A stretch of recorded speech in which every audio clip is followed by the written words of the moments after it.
अस्सलामु अलैकुम वरहमतुल्लाहि वबरकातुहू अऊज़ु बिल्लाहि मिनश शैतानिर रजीम बिस्मिल्लाहिर रहमानिर रहीम। अक्सर लोग इस चीज़ की शिकायत करते हैं कि हमारे ऊपर जादू है, हमने बहुत सारे लोगों से इलाज करवाया है लेकिन हमें आराम नहीं आता। हमें कुछ दिन के लिए फाका मिलता है, रिलीफ मिलता है, लेकिन उसके बाद हमारा वही हाल हो जाता है, वही अशर हो जाता है कि हमारी तबीयत बिगड़ना शुरू हो जाती है। दोस्तों, नज़र बद और जादू के अंदर फ़र्क है और अक्सर लोगों को नज़र बद होती है, जादू नहीं होता। वो जादू का इलाज करवाते रहते हैं और नज़र बद जो है वो वहीं की वहीं रहती है, जिसकी वजह से उसको नुकसान दर नुकसान होता रहता है। दोस्तों, नज़र बद जो है ये 1000% काम करती है, 1000% अपना असर रखती है, और जादू जो है वो सिर्फ 1% असर करता है।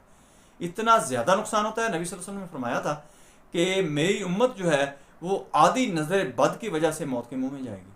नज़र बद की वजह से ऊँट जो होता है हट्टा कट्टा होता है, सेहत